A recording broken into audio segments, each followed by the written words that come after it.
Mateus capítulo 28, de 1 a 10 e depois 16 a 20. Diz assim a palavra do Senhor. Passado o sábado, no começo do primeiro dia da semana, Maria Madalena e a outra Maria foram ver o túmulo. E eis que houve um grande terremoto, porque um anjo do Senhor desceu do céu e, aproximando-se, removeu a pedra e sentou-se sobre ela. O aspecto dele era como um relâmpago, e a sua roupa era branca como a neve. Os guardas, com medo do anjo, tremeram e ficaram como se estivessem mortos. Mas o anjo, dirigindo-se às mulheres, disse: não tenham medo.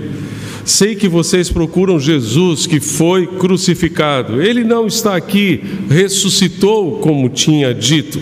Venham ver onde ele jazia. Agora vão depressa e digam aos seus discípulos que ele ressuscitou dos mortos e vai adiante de vocês para a Galileia. Lá vocês o verão. É como acabei de dizer a vocês. E retirando-se elas apressadamente do sepulcro, tomadas de medo e grande alegria, correram para anunciar isso aos discípulos. E eis que Jesus veio ao encontro delas e disse: salve! E elas, aproximando-se, abraçaram os pés dele e o adoraram. Então Jesus lhes disse: não tenham medo.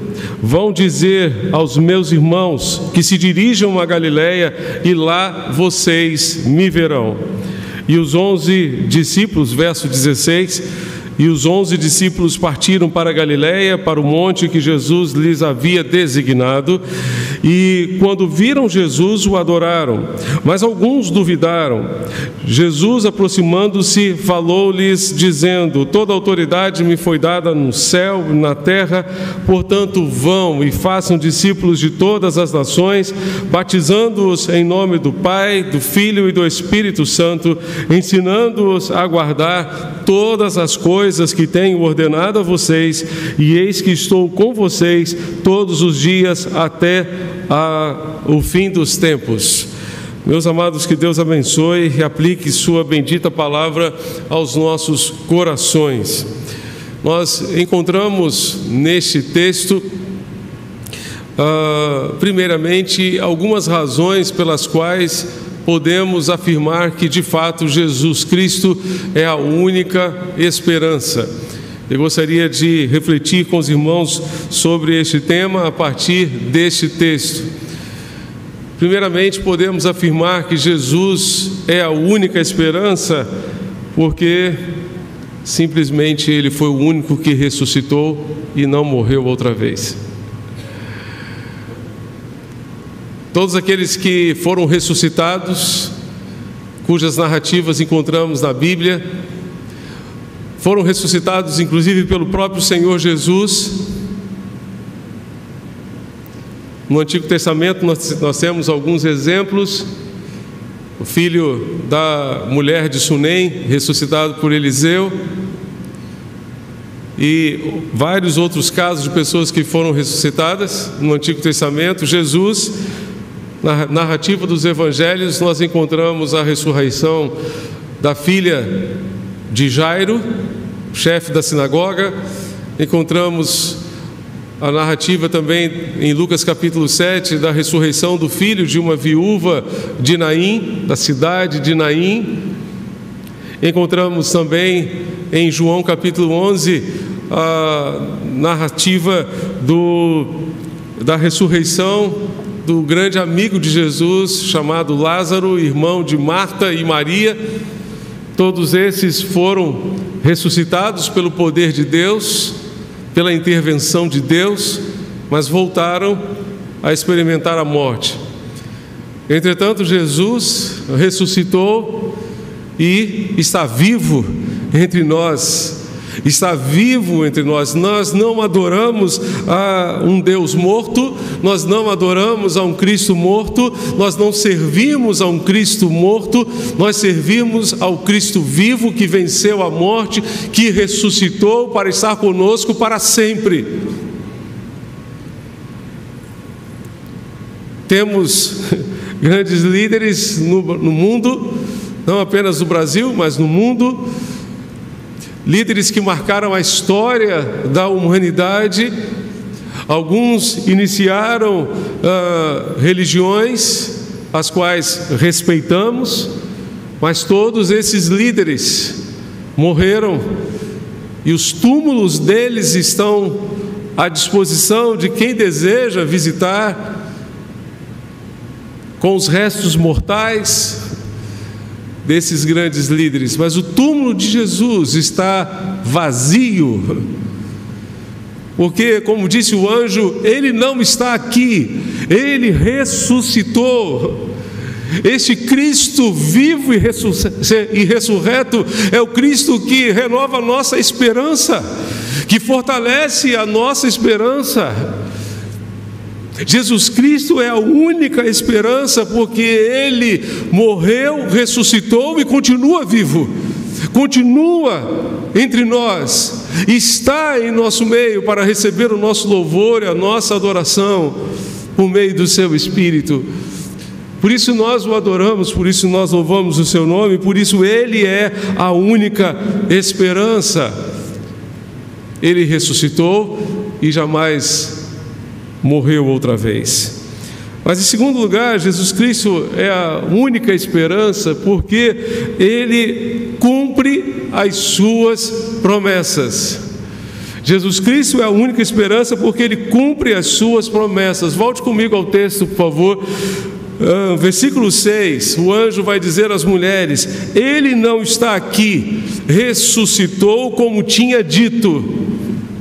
Essa expressão, como tinha dito, nos lembra a promessa que Ele havia feito aos Seus discípulos. Ele havia prometido aos Seus discípulos que, embora viesse a morrer, ao terceiro dia haveria de ressuscitar. E Ele cumpriu essa palavra. Ele cumpriu a Sua promessa. Quantas vezes, amados, duvidamos da capacidade de Deus em cumprir as Suas promessas? Quantas vezes nos esquecemos das Suas promessas? Jesus disse que ia ressuscitar e ressuscitou. Se Ele prometeu, não vai falhar, Ele vai cumprir. É óbvio que pode ser que Ele não cumpra no meu tempo, nem no seu tempo, na hora que eu quero, na hora que você quer, mas Ele vai cumprir a Sua palavra. Quando Josué estava no final já da sua conquista da terra de Canaã, ele reuniu o povo e disse ao povo: lembrem-se que nenhuma das promessas do Senhor deixou de se cumprir. Nenhuma das promessas do Senhor deixou de se cumprir. Deus cumpriu todas elas. E Deus é fiel em cumprir todas as suas promessas ainda hoje, ainda em nossos dias. Se Ele prometeu que não vai desamparar você, Ele não vai desamparar você. Ele cumprirá essa promessa. Se Ele prometeu que daria sustento a você e a sua família, Ele dará o sustento que a sua família precisa, a despeito das circunstâncias que vivamos, a despeito das lutas que tenhamos para este tempo.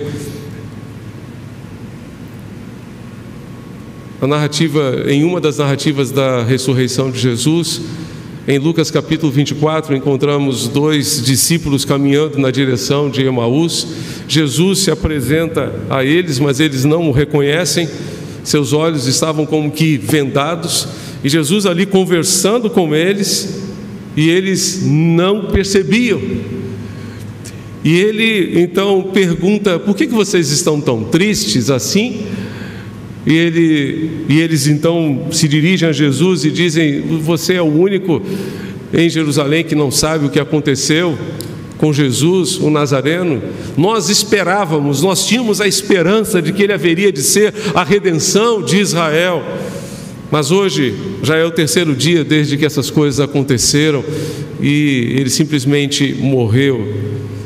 E Jesus começa a expor as Escrituras àqueles dois discípulos. E num determinado momento, no verso 25 de Lucas 24, Ele diz: como vocês são insensatos, como vocês são insensatos e demoram para crer em tudo que os profetas disseram. Como vocês são insensatos para crer na palavra de Deus. Quando nós nos lembramos que Jesus Cristo é a única esperança, nós precisamos renovar a nossa fé, a nossa confiança na palavra de Deus, em tudo aquilo que Ele tem nos dito. Nós precisamos nos apropriar dessas promessas. Quando Jesus ressuscitou, de acordo com Marcos 16, verso 4, Jesus apareceu aos 11, quando estavam à mesa, e censurou-lhes a incredulidade e dureza do coração, porque não deram crédito aos que o tinham visto já ressuscitado, nem mesmo o testemunho de pessoas que haviam se encontrado com Jesus foi capaz de levar os discípulos a crerem que Ele havia ressuscitado. Jesus censurou-lhes a incredulidade e a dureza do coração. Quantas bênçãos nós deixamos de receber simplesmente por causa da nossa incredulidade e dureza do coração. Quantas e quantas vezes não nos apropriamos das promessas de Deus simplesmente por causa da incredulidade e da dureza do nosso coração. Que o Senhor renove a nossa fé, porque Ele é fiel em cumprir todas as suas promessas. Jesus Cristo é a única esperança, porque Ele é fiel em cumprir todas as suas promessas.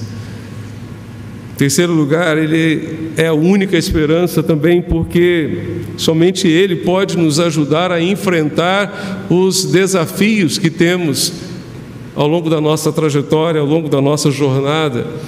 Volte comigo ao texto de Mateus capítulo 28, você vai encontrar os versos 1 e 2.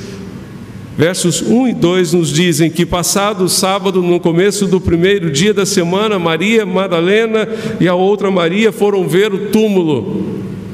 E eis que houve um grande terremoto, porque um anjo do Senhor desceu do céu e, aproximando-se, removeu a pedra e sentou sobre ela.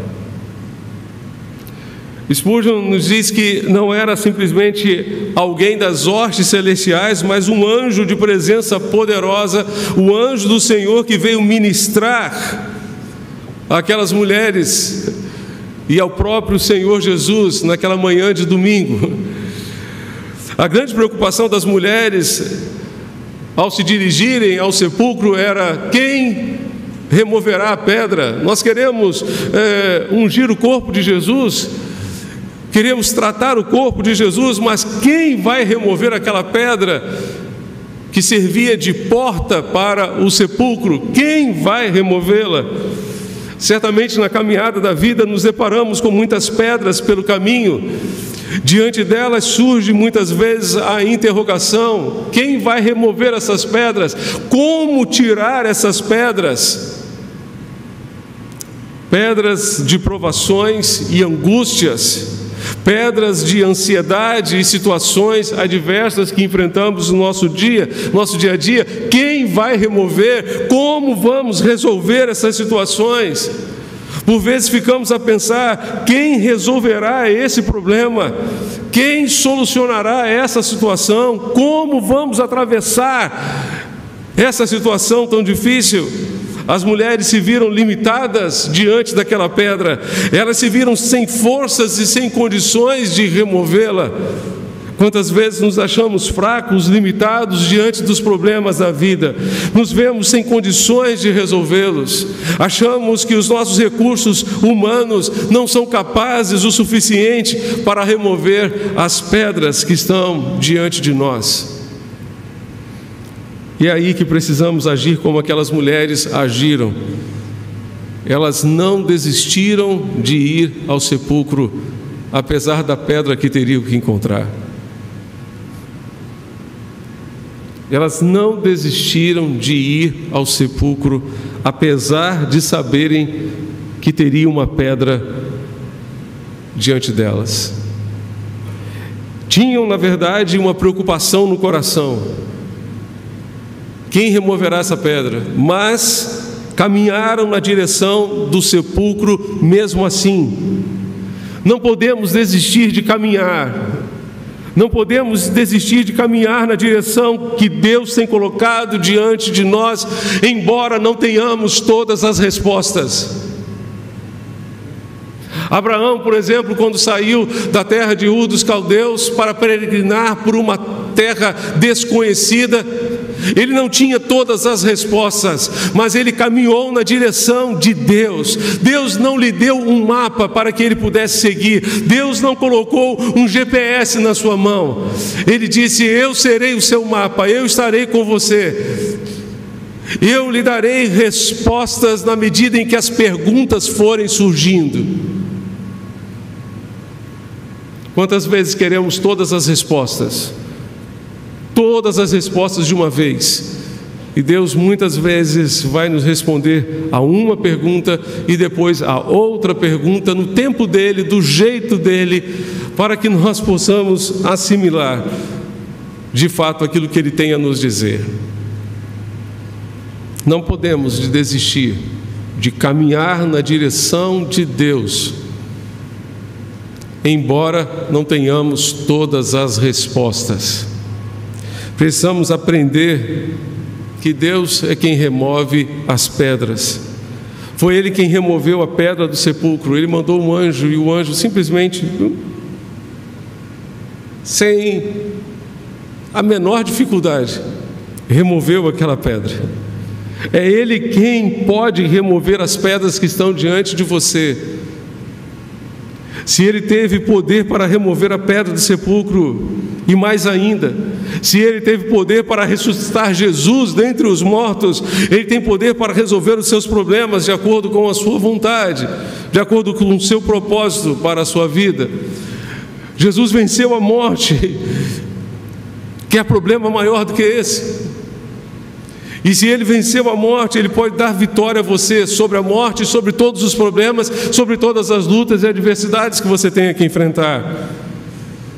Foi justamente por isso que Paulo, escrevendo aos Coríntios, pôde afirmar que é necessário que este corpo corruptível se revista da incorruptibilidade e que o corpo mortal se revista da imortalidade, e quando este corpo corruptível se revestir da incorruptibilidade e o que é mortal se revestir da imortalidade, então se cumprirá a palavra que está escrita: tragada foi a morte pela vitória. Onde está a morte, a sua vitória? Onde está a morte, o seu aguilhão? O aguilhão da morte é o pecado, e a força do pecado é a lei, mas graças a Deus que nos dá a vitória por meio de Jesus Cristo, nosso Senhor. Ele nos dá a vitória sobre a morte, sobre todos os problemas, sobre todas as circunstâncias que tenhamos que enfrentar na vida. E mesmo que tenhamos que fechar os nossos olhos para este mundo, nós os abriremos na presença de Jesus e o ouviremos dizer: venham benditos do meu Pai, e recebam por herança o reino que está preparado para vocês desde a fundação do mundo. Depois que o anjo removeu a pedra, sentou-se sobre ela, como que desafiando a terra e o inferno para tentarem colocá-la de volta. Ele sentou-se sobre aquela pedra intransponível, difícil de ser retirada, especialmente por mulheres. Ele não apenas removeu a pedra, mas sentou-se sobre ela, desafiando o inferno e dizendo ao inferno: o Salvador chegou. O Salvador chegou. Meus amados, Jesus Cristo é a única esperança, porque Ele ressuscitou. Jesus Cristo é a única esperança, porque Ele cumpre as suas promessas. Jesus Cristo é a única esperança, porque Ele está vivo entre nós para nos ajudar a enfrentar os problemas da vida, a remover as pedras do caminho, para nos ajudar a caminhar na direção de Deus, ainda que não tenhamos todas as respostas. Jesus Cristo é a única esperança para a nossa vida. Mas, em segundo lugar, porque Jesus é a única esperança, devemos ter algumas atitudes para com Ele. Primeiramente, devemos adorá-lo. Vá comigo ao verso 8.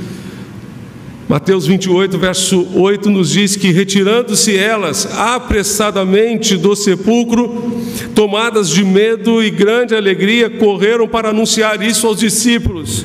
E eis que Jesus veio ao encontro delas e disse: salve!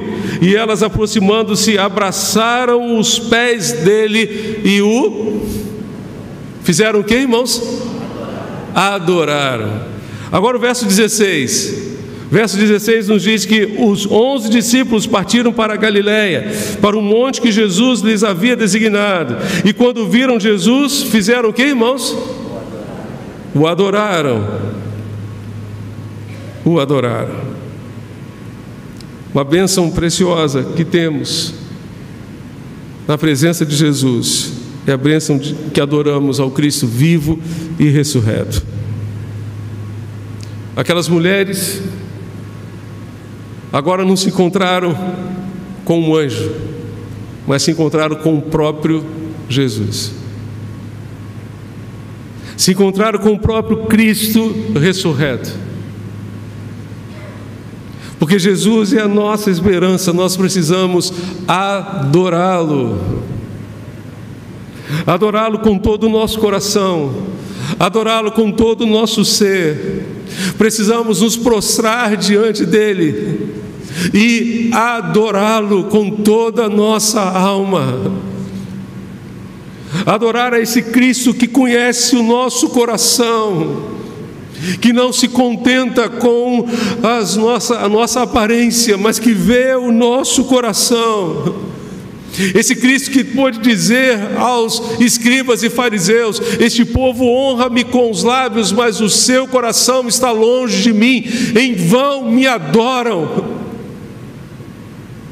perdem o seu tempo me adorando.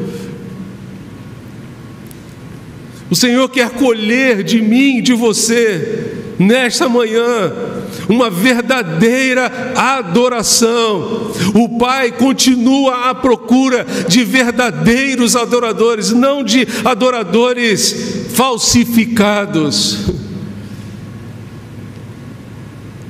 Diante do Senhor nós nos colocamos, e Ele conhece o nosso ser por completo. E Ele está preocupado não simplesmente com a forma pela qual nós o adoramos, porque em todos os povos da terra as pessoas adoram a Deus, cada um do seu jeito. Ele está preocupado com a essência da nossa adoração, Ele está preocupado com o nosso coração, Ele está preocupado em que eu e você o adoremos em espírito e em verdade, com todo o nosso ser, com todo o nosso coração. E é interessante, uma observação muito interessante que Spurgeon faz, é que a adoração é resultado da nossa obediência a Deus. Guarde isso. A adoração é resultado da nossa obediência a Deus. Os crentes que correm no caminho da obediência se encontram com Jesus. Aquelas mulheres fizeram exatamente o que o anjo lhes disse. Saíram dali do sepulcro e foram correndo ao encontro dos discípulos. Enquanto elas obedeciam ao anjo, Jesus se apresentou a elas. Se você obedecer a Jesus, se você obedecer a palavra de Deus, o Senhor virá ao seu encontro da mesma forma. As mulheres se encontraram com Jesus porque obedeceram. Nós nos encontramos com o Senhor para adorá-lo na beleza da sua santidade, quando obedecemos as suas ordens, a todas, não apenas algumas, não apenas algumas ordens.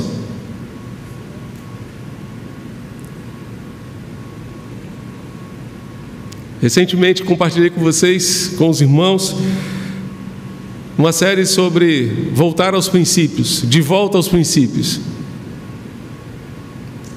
E falei com os irmãos alguns domingos sobre os 2 grandes mandamentos. Primeiro mandamento, amar a Deus. Você só consegue amar a Deus, você só consegue adorar a Deus amando a Deus com todo o seu ser, com todo o seu coração, com todas as suas forças, com todo o seu entendimento. Mas o mesmo cristão que precisa amar a Deus sobre tudo, sobre todos, precisa amar o próximo como a si mesmo. Como a si mesmo. E por isso Tiago talvez nos diga lá em Tiago capítulo 3, que de uma fonte não é possível jorrar 2 tipos de água. Não é possível jorrar 2 tipos de água. É possível jorrar somente um tipo de água. A cidade de São Lourenço, em Minas Gerais, no sul de Minas Gerais, tem o Parque das Águas, um lugar lindo, lindo. E lá existem várias fontes de águas, cada uma com um tipo de água diferente. Se você tomar todas as águas, seu intestino, seu estômago não vai ficar muito bom não, né? Tem que escolher apenas algumas. Mas cada fonte só jorra um tipo de água. E Tiago diz, olha, é impossível uma fonte jorrar 2 tipos de água. E ele vai dizer, é impossível que essa língua que a gente use para glorificar a Deus, a gente use para amaldiçoar os homens feitos à imagem e semelhança de Deus. Por isso, a adoração é fruto da nossa obediência a todos os mandamentos. Se queremos resumir todos os mandamentos em 2, não basta obedecer a um, amar a Deus sobre tudo e sobre todos, mas amar o próximo como a nós mesmos.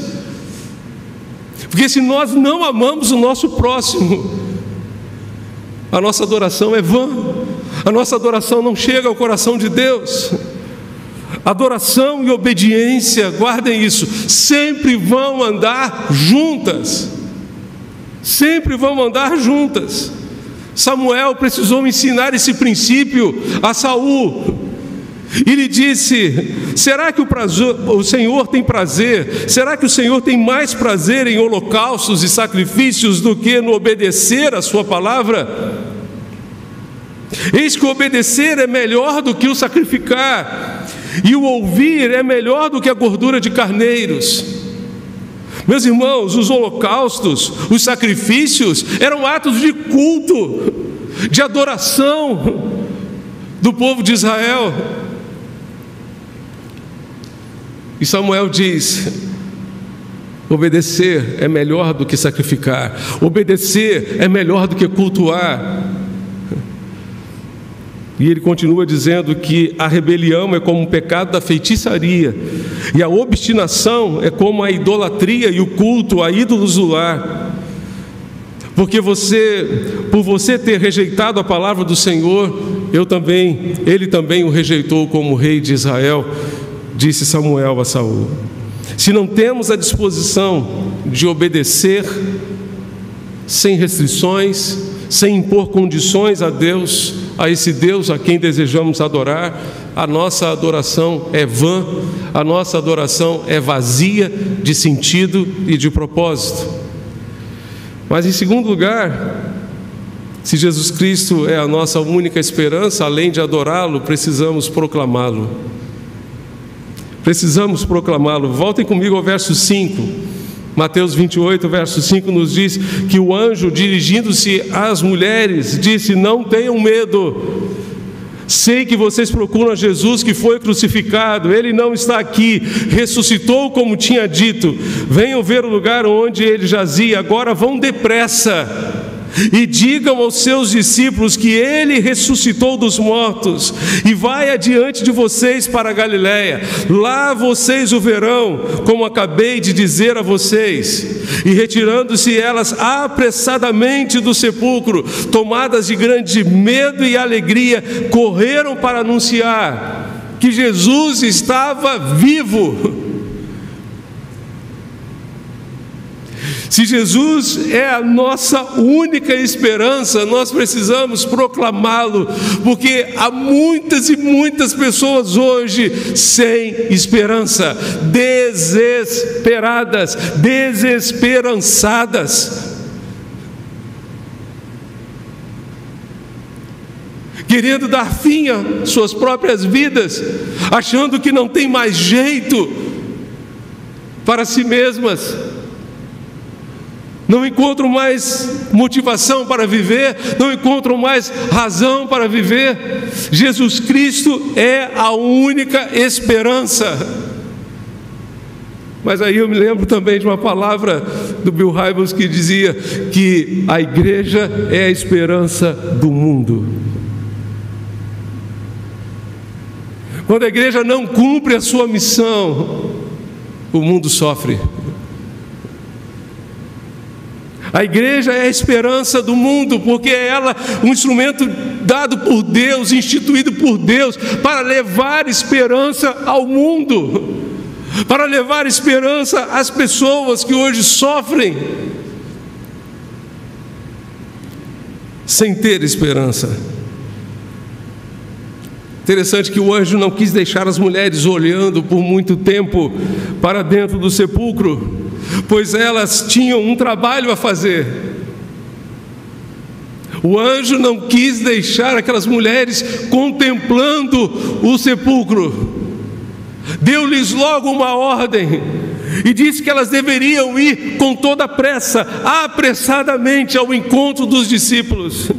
Neste mundo, não podemos nos dar ao luxo de gastar o nosso tempo, ou melhor, gastar o nosso tempo na contemplação celestial, contemplação daquilo que estamos vendo o Senhor fazer.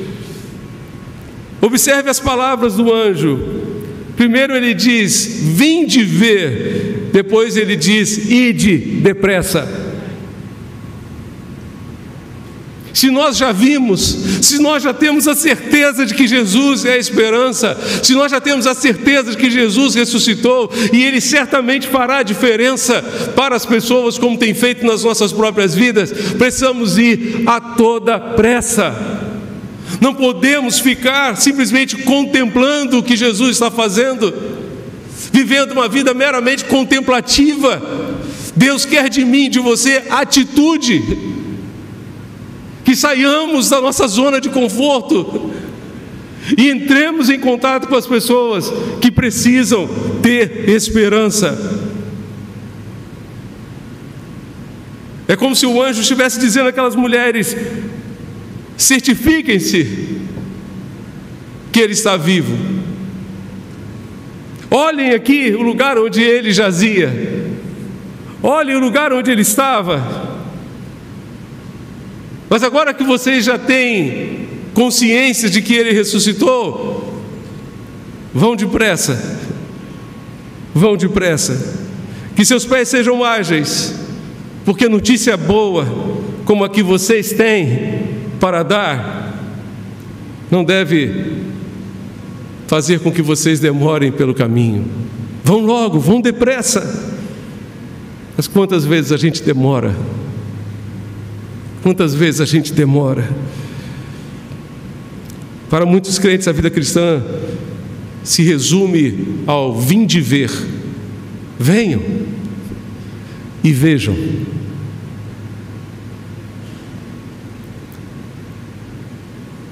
Para muitos, a vida cristã não vai além, não vai ao ide apressadamente. Não podemos ficar na mera contemplação. Precisamos cumprir com determinação aquilo que o Senhor nos mandou fazer. E aqui eu quero pedir vocês para abrir novamente suas Bíblias no verso 16. No verso 16,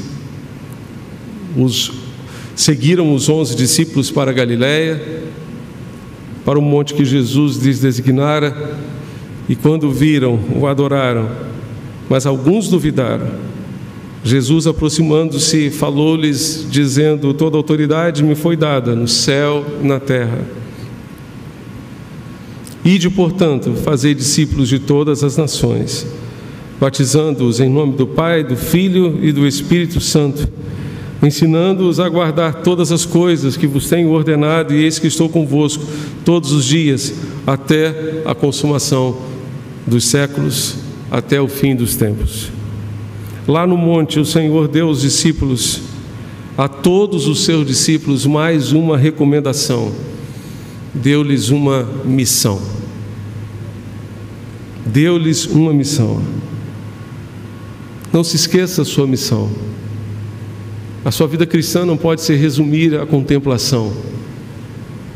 Ela precisa ir além e alcançar o nível da missão. A missão que Deus tem para mim, para você, para cada um de nós. A grande estratégia do nosso adversário é fazer com que os crentes e a igreja do Senhor se desviem da sua missão, se ocupando com muitas coisas interessantes, mas deixando de fazer aquilo que é essencial, é fundamental, que é a proclamação do Cristo vivo, esperança para todos nós. Porque Jesus ressuscitou, nós temos perdão para os nossos pecados. Porque Jesus ressuscitou, nós temos salvação. Porque Jesus ressuscitou, nós temos esperança de vida eterna. Porque Jesus está vivo, nós podemos antever aquele dia em que estaremos com Ele para todos sempre, para adorá-lo, para bendizer o seu nome por todo o tempo.